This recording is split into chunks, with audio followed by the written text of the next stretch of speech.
नमस्कार, एक बार फिर आपका स्वागत है मेरे YouTube चैनल सक्सेस विद सागर पर। भारतीय संविधान और राज्य व्यवस्था इंडियन कॉन्स्टिट्यूशन एंड पॉलिटी के इस वीडियो लेक्चर में आपका स्वागत है, जिसका टाइटल है स्वतंत्रता अधिनियम 1947 द्वारा संविधान सभा में परिवर्तन।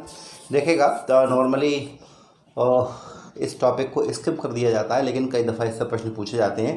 ये टॉपिक क्या है मैं थोड़ा सा आपको समझाता हूँ।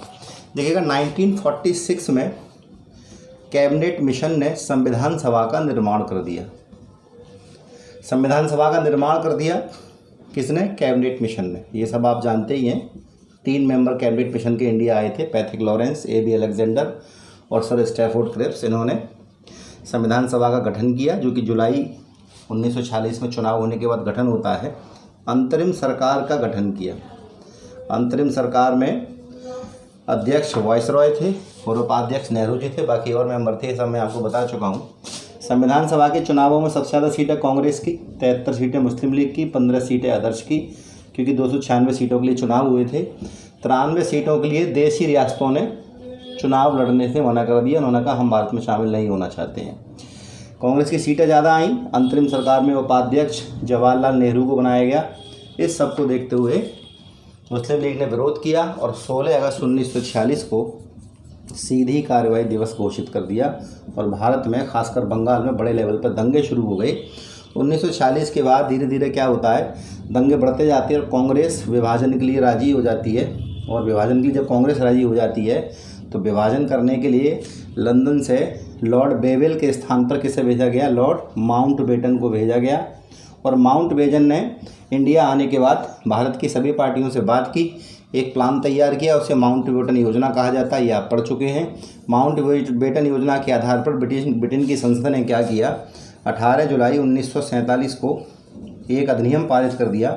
इस अधिनियम का नाम था भारत स्वतंत्रता अधिनियम 1947। तो ये सब चीज़ें आप पढ़ चुके हैं। इधर संविधान सभा की बैठक शुरू हो गई है। 9 दिसंबर 1946 को पहली बैठक, मैं आपको बता चुका हूँ उससे पहले वाले वीडियो में। 11 दिसंबर को दूसरी बैठक, 13 को तीसरी बैठक। इसके बाद मैंने आपको इस वीडियो लेक्चर में लगभग पूरे संविधान का खाका बता दिया था। हालांकि वो पार्ट 1 था, पार्ट 2 में और चीज़ें मैं कवर करूँगा। तो आपने देखा कि जब भारत स्वतंत्रता अधिनियम लंदन में पारित हुआ और भारत में उसी के आधार पर विभाजन और स्वतंत्रता दोनों आई, तो उस भारत स्वतंत्रता अधिनियम में भारत की संविधान सभा को कुछ शक्तियाँ दी। चूँकि अंग्रेज अब जा रहे थे। पहले अंग्रेज़ों का ये था कि जब तक संविधान नहीं बन जाएगा और संविधान लागू हो जाएगा उसके बाद वो यहाँ से जाएंगे। लेकिन अब चूँकि दंगे इतने बड़े लेवल पे हो गए थे और विभाजन भी होना अनिवार्य था, तो उन्होंने सिर्फ ये किया कि अब तो हम जाएंगे ही जाएंगे, तो भारत देश चलेगा कैसे तब तक? तो उन्होंने संविधान सभा को कुछ शक्तियाँ दी कि जब तक संविधान बन के तैयार नहीं हो जाता, आपकी नई चुनी हुई सरकार नहीं आ जाती चुनाव के द्वारा, तब तक आपकी संविधान सभा ही देश की संसद के रूप में कार्य करेगी। यानी कि छोटे मोटे कानून जब तक संविधान बन के लागू नहीं हो जाता, तब तक देश में छोटे मोटे कानूनों की अगर आवश्यकता है तो वो संविधान सभा ही बनाएगी। तो संविधान सभा के 2 कार्य हो गए।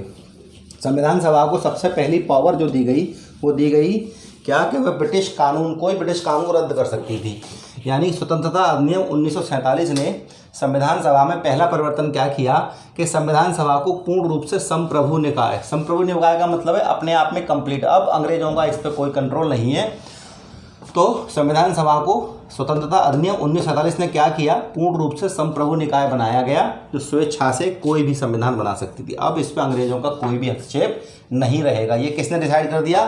स्वतंत्रता अधिनियम 1947 पर जो बनाया गया था माउंटबेटन योजना के आधार पर। ये पढ़ चुके हैं आप पहले। यह संविधान सभा क्या कर सकती थी? और ब्रिटिश संसद द्वारा बनाए किसी कानून को रद्द कर सकती थी। अगर ब्रिटिश संसद ने पहले कोई कानून बना रखा था उसको रद्द चाहे तो ये कर सकती थी।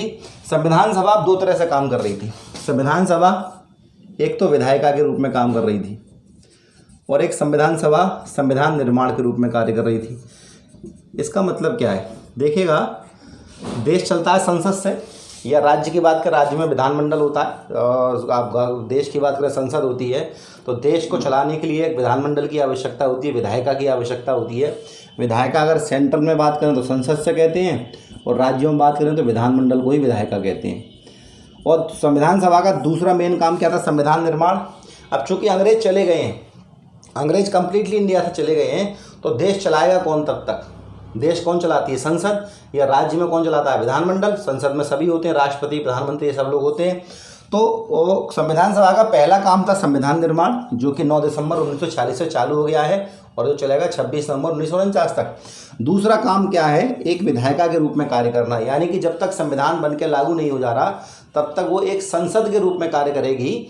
संसद की बैठक होगी, जैसे बैठकें होती हैं, पूरे देश के लिए छोटे मोटे कानून बनाए जाएंगे। चूँकि संविधान अभी बन रहा है, छोटे मोटे कानून की अगर आवश्यकता है, चूँकि पहले अंग्रेज थे तो कानून इंग्लैंड से बन के आ जाता था, लेकिन अब अंग्रेज़ों का हस्तक्षेप खत्म हो गया, बिल्कुल हम आज़ाद हैं, पूर्ण तरह से पूर्ण स्वराज है और संविधान निर्माण चल रहा है। तो संविधान निर्माण के खत्म होने तक देश में अगर छोटे मोटे कानून की आवश्यकता है तो कौन बनाएगी, वो संविधान सभा बनाएगी, लेकिन किसके रूप में, विधायिका के रूप में। तो संविधान सभा के दो कार्य हो गए, एक विधायिका के रूप में और एक संविधान निर्माण कार्य। संविधान निर्माण कार्य खत्म हो जाता है कब, 26 नवंबर 1949 को। 26 नवंबर 1949 को संविधान निर्माण समाप्त हो जाता है, क्योंकि संविधान निर्माण 26 नवंबर 1949 को कंप्लीट हो गया है। उसके बाद संविधान सभा का पहला काम ये खत्म हो गया इस डेट को, लेकिन जब तक नई सरकार बनती है चुनाव के बाद, तब तक संविधान सभा एक विधायिका के रूप में कार्य करती है। तो देखिएगा पहला काम क्या किया स्वतंत्रता अधिनियम 1947 ने, कि एक कंप्लीट बॉडी बना दिया, ऑटोनॉमस बॉडी बना दिया, कि जो स्वेच्छा से कोई कानून बना सकती थी, ब्रिटिश संसद द्वारा बनाए किसी कानून को रद्द कर सकती थी।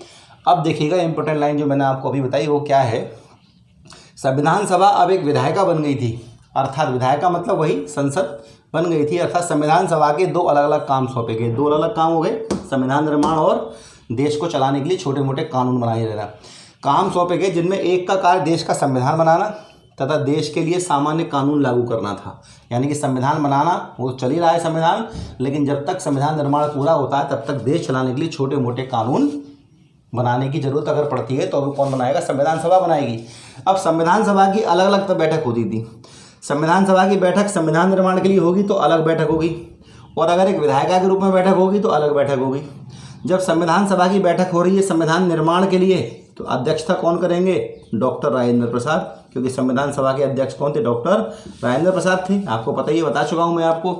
लेकिन अगर संविधान सभा की बैठक विधायिका के रूप में हो रही है कि भाई संविधान सभा के लोग आज बैठेंगे, मीटिंग करेंगे, किस सिलसिले में, कि देश में क्या क्या चल रहा है, कहाँ क्या करना है, किस जगह कौन सा कानून लागू करना है, कहाँ कितना बजट पास करना है, अगर इस सब के लिए अर्थात संविधान सभा की बैठक विधायिका के रूप में होती है तो इसकी अध्यक्षता कौन करेंगे, जीवी मावलंकर। याद रखिएगा, लोकसभा के पहले अध्यक्ष भी थे। तो देखिएगा क्या लिखा हुआ है, इन दोनों कार्यों के लिए अलग अलग दिन संविधान सभा की बैठक होती थी। यानी कि ऐसा नहीं है कि एक ही दिन बैठक में दोनों काम हो जाएंगे, संविधान भी बन जाएगा और विधायिका के रूप में भी काम हो जाएगा। एक दिन बैठक होगी संविधान निर्माण के काम होंगे उसमें, और दूसरे दिन अगर बैठक होगी तो वो विधायिका के रूप में कार्य होंगे, देश में छोटे मोटे कानून लागू करने के लिए और अलग अलग क्षेत्रों में बजट इत्यादि देने के लिए। अब देखिएगा, इस प्रकार संविधान सभा स्वतंत्र भारत की पहली संसद बनी। विधायिका मतलब बता ही चुका हूँ मैं आपको, सेंट्रल में संसद होती है और राज्य में विधानमंडल होता है। तो अगर कहा जाए कि संविधान सभा स्वतंत्र भारत की पहली संसद बनी, इसमें कोई शक नहीं, क्योंकि चूंकि अभी संविधान लागू होने के बाद चुनाव होंगे, तब लोकसभा राज्यसभा तब बनेंगी, तब तक तो संसद के रूप में कौन काम करेगी, संविधान सभा काम करेगी। संविधान सभा की बैठक जब भी संविधान बनाने के लिए होती थी तो इसके अध्यक्ष कौन होते थे, डॉक्टर राजेंद्र प्रसाद। जैसा कि मैंने आपको बताया कि जिस दिन संविधान बनाने के लिए संविधान सभा की बैठक हो रही है उस दिन अध्यक्षता कौन करेंगे, डॉक्टर राजेंद्र प्रसाद। लेकिन जब बैठक विधायिका के रूप में या संसद के रूप में, विधायिका संसद एक ही बात है क्योंकि सेंट्रल में विधायिका को संसद कहा जाता है, जब बैठक विधायिका के रूप में होती थी तो अध्यक्षता कौन करते थे, जेवी मावलंकर। ध्यान रखिएगा, जेवी मावलंकर कब चुने गए थे, विधायिका के अध्यक्ष, यानी कि संविधान सभा के विधायिका के रूप में अध्यक्ष कब चुने गए थे, 17 नवंबर 1946 को, जब संविधान सभा की डोमिनियन विधानमंडल के रूप में पहली बैठक हुई, तब पहली बार क्या किया गया, इनको अध्यक्ष चुना गया। और संविधान सभा 26 अक्टूबर 1949 तक दोनों कार्य करती रही। इसका मतलब क्या है कि 26 नवंबर 1949 को संविधान कार्य पूरा हो गया, निर्माण कार्य पूरा हो गया, तो ये वाला एक काम खत्म हो जाएगा इसका, संविधान निर्माण का। दूसरा काम चलेगा अभी, और विधायिका वाला काम संविधान सभा कब तक चलेगा, जब तक चुनाव हो जाएंगे और नई संसद का निर्माण नहीं हो जाता। तो इस प्रकार से आपने देखा स्वतंत्रता अधिनियम 1947 द्वारा संविधान सभा में क्या क्या परिवर्तन किए गए और संविधान सभा में कौन कौन से काम किए। संविधान निर्माण के अलावा चुनाव होने तक देश की संसद के रूप में भी कार्य किया। वीडियो कैसा लगा कमेंट सेक्शन में जरूर बताएं। Thank you.